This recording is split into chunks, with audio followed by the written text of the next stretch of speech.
welcome with me Dr. Zigarelli.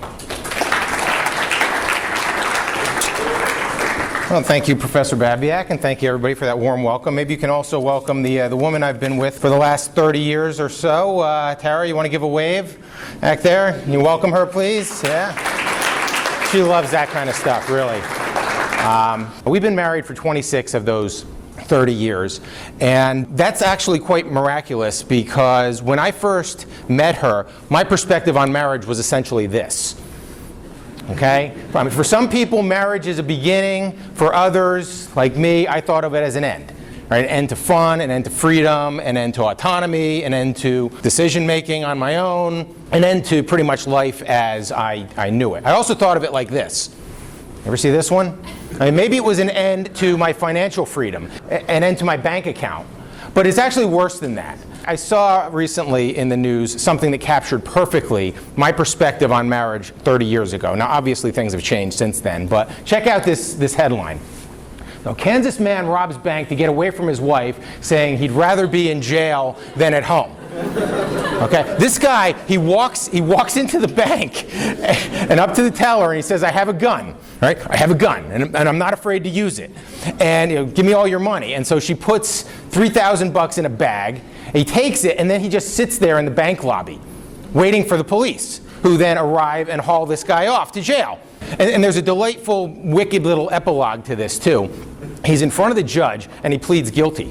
Of course he pleads guilty because he wants to be in jail. He doesn't want to go home. He pleads guilty, but the judge, rather than sending him to jail, sentences him to what's called house arrest. All right? Here's that headline.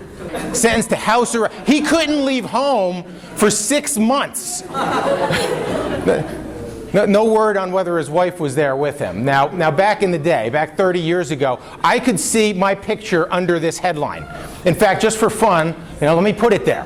Right? So here I am, 30 years ago, fresh out of college, knowing everything that there is to know about everything, and cool 80s hair, right? Not quite a mullet, but maybe with a little hair gel, I could pull that off. What do you think, Tyler? Can make that happen? You're the expert. But I'm thinking at this point that I could be that guy, that married guy looking for a way out, any way out, even if it meant robbing a bank. But I probably would chicken out on that, and so I'd have to go back to my wife every night, essentially to house arrest.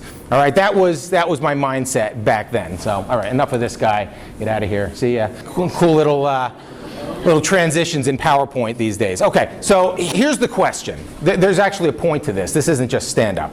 Here's the question. How is it that somebody like me, raised in a Christian household, raised in the Christian church, going to youth group every week, how is it that somebody like that would come out of his teenage years and out of his college years with a fundamentally unchristian view of marriage? How does something like that happen?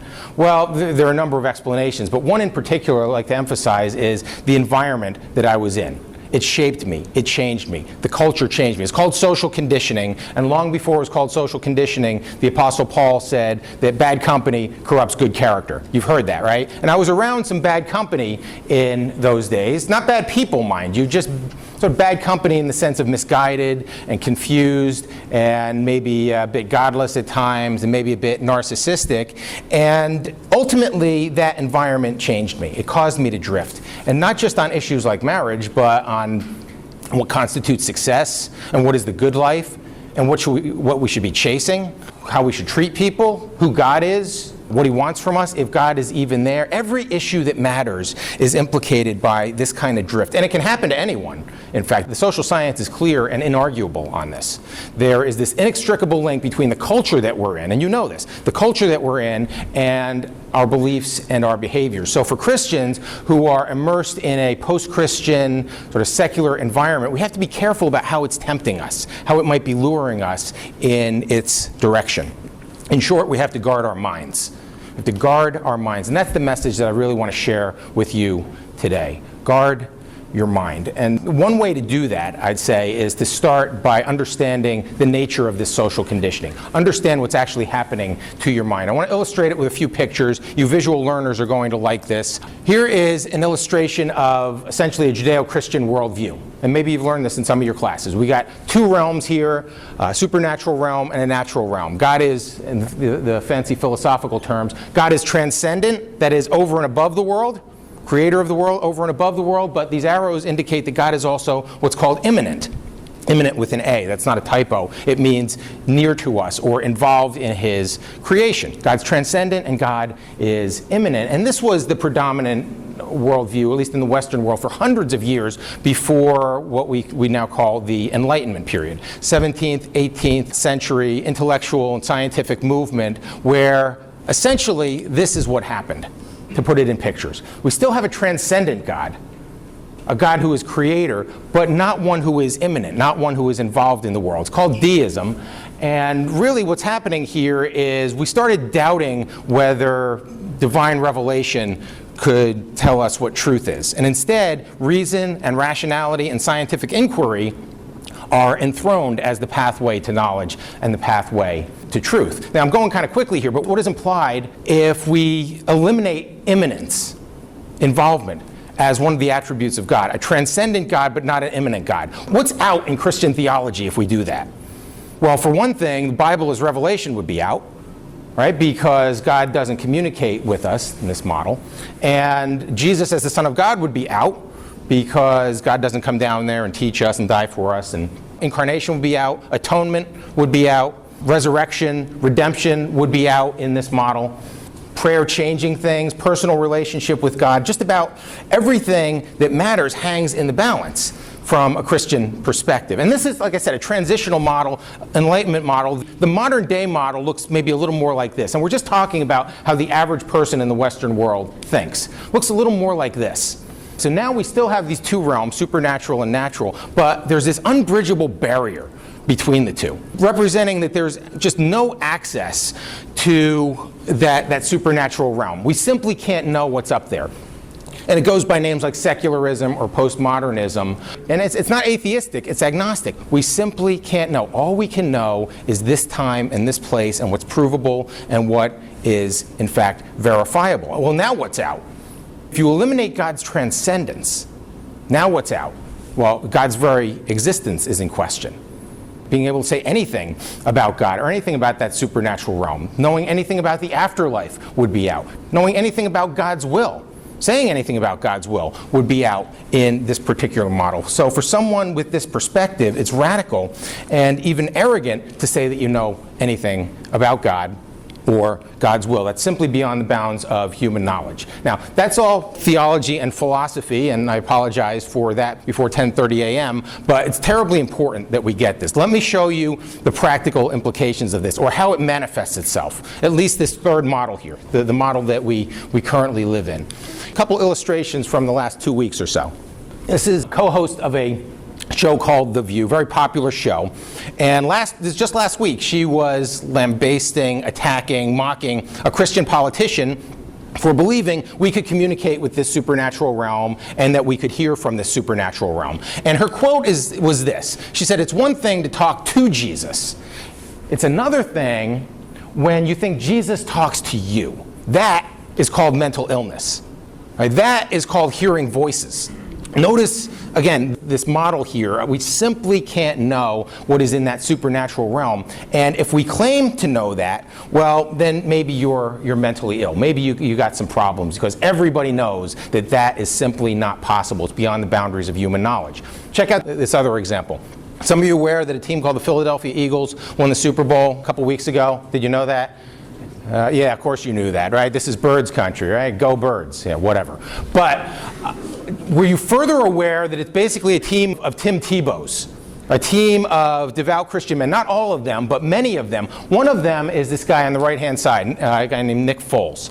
Backup quarterback, stepped in the playoffs, did an admirable job, took them all the way through the Super Bowl, won the Super Bowl MVP award. Very devout man of God. Well, on Super Bowl Sunday, one of the commentators on NBC, a guy named Tony Dungy, Hall of Fame coach, also a very devout believer, said about Nick Foles that the quarterback's Christian faith probably allowed him to play with confidence in a situation that would have overwhelming pressure, especially for a backup quarterback. And really all he's saying is that for Christian athletes, our identity is not in winning and losing, it's in something bigger. So you can just go out and play with confidence. You could just go out and play the game. There's not as much anxiety, there's not as much pressure. That's what Dungy's saying. Well, he was absolutely excoriated in social media and by sports writers everywhere. In fact, one sports writer captured this especially well when he said that expressing his beliefs, this is talking about Dungy, expressing his beliefs on personal time is one thing, but when his beliefs seep into his analyst's role, then they should be checked. They should be checked, both by NBC and by the public. They should be checked. Translation, they should be sequestered. They should be silenced. There should be a gag order. There is no God talk allowed in public. That's a private matter. And it's exactly what we're talking about here in this third model. This continual drumbeat of the message that God is unknowable. And so God is irrelevant to real life, to sports, to politics, to business, to whatever your field is. God would be irrelevant. And we hear this message several times a day. And when you hear it 1,000 times a year in one form or another, sometimes directly, sometimes indirectly, we could start to believe it on some level. Now, watch this. This is why we actually study these things. What happens when somebody raised in Model 1, like I was and like many of you were, raised in Model 1 is immersed and marinated in Model 3 for years? What is likely to happen there? Well, we could be pulled in that direction. Right? That's the way culture works. The inexorable gravitational pull is in its direction, the direction of its assumptions. In this case, it's secular assumptions of no transcendence and of no immanence. And at some point, we could find ourselves drifting in that direction, sometimes unwittingly. We drift from Model 1 toward Model 3, with many Christians, actually they're former Christians, landing squarely in Model 2, this deistic one. There's actually some pretty good research that demonstrates this. Here's one representative study. A couple of researchers out of the University of North Carolina, a couple of sociologists, looked at, it was the largest study of its kind at the time, looked at interviews with 3,000 American teenagers. Questions about their beliefs, their behaviors, their lifestyle, their religious beliefs, their spirituality, their worldview. Looked at that kind of rich data, and they concluded that for the average young person, and this is going to be millennials, this is going to be Generation Z, the average young person in America today, typical worldview is what they called moralistic therapeutic deism.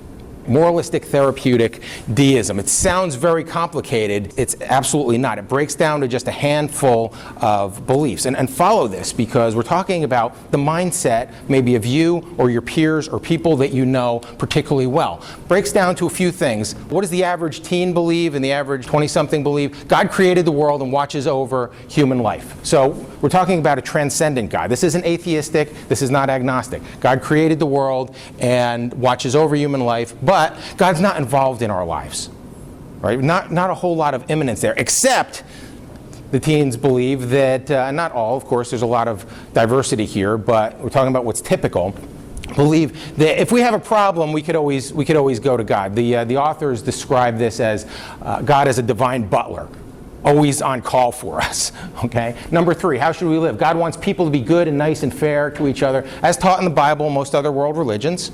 And primary goal of life is to be happy and to feel good about oneself. And of course, good people go to heaven, and who among us is not good? Okay, so moralistic therapeutic deism, the authors say it's essentially a creed of the young adult today. One that is moralistic insofar as it affirms that we should be ethical.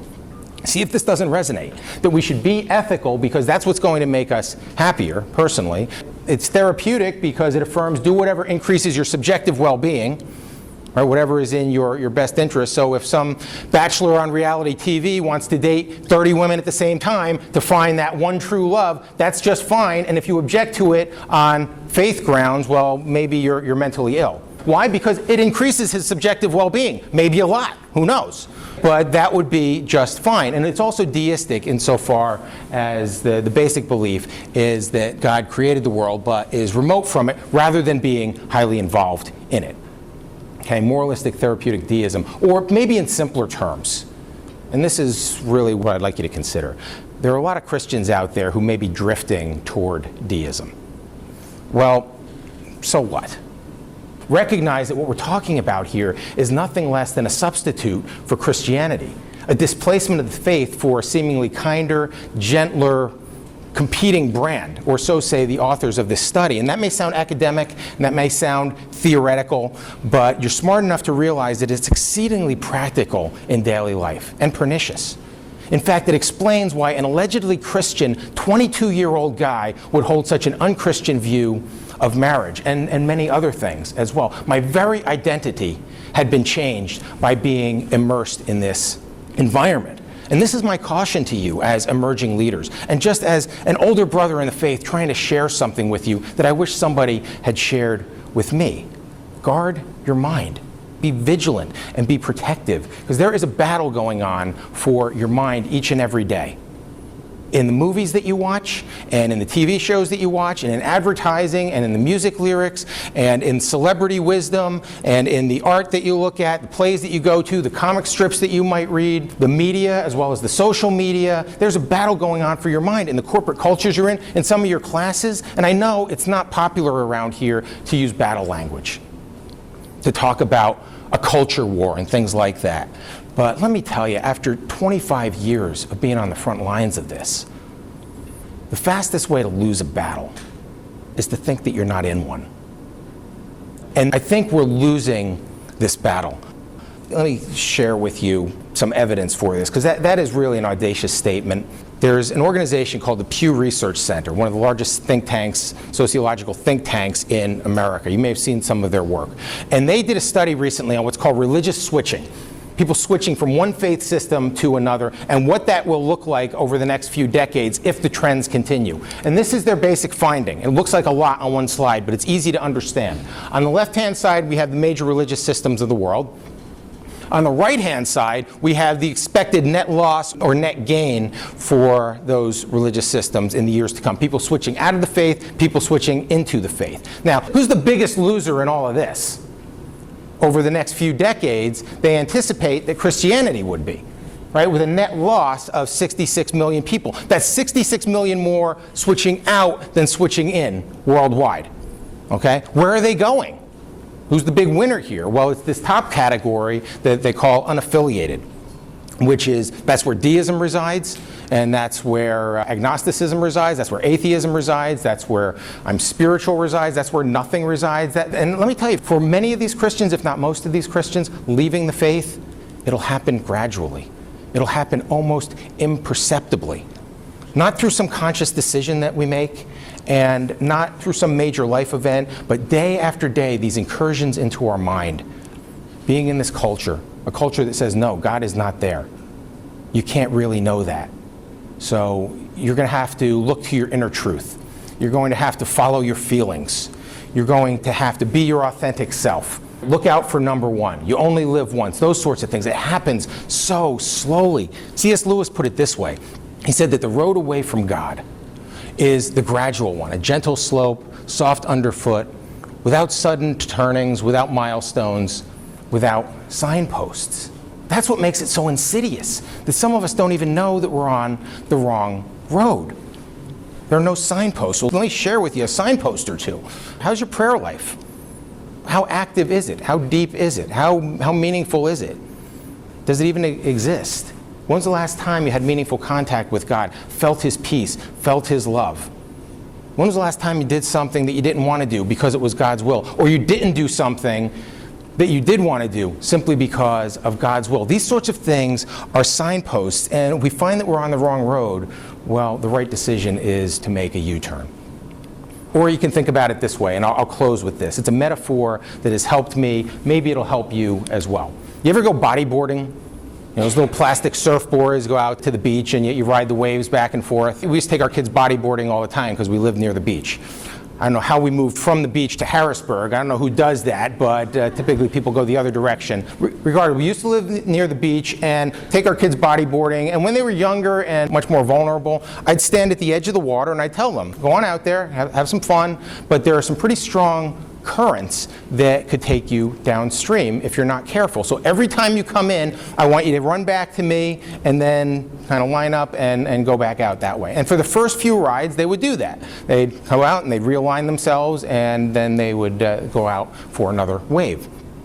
But eventually what would happen is they'd be having so much fun, get so caught up in what they're doing, that they'd forget to look for me. And they'd go out and they'd come back in. And they go out, come back in, go out and come back in. Before you know it, they're 100 yards downstream, not able to see their father or even hear their father's voice. Well, you probably see the analogy in this. Might the same be true of us with respect to our Heavenly Father? If you've not heard his voice for a while or even listened for it, maybe you've been drifting. Maybe some subtle, invisible currents have been taking you downstream. You see, I'm not asking you in this message to go out and change the world. I'm asking you to consider whether the world is changing you without your knowledge and without your consent.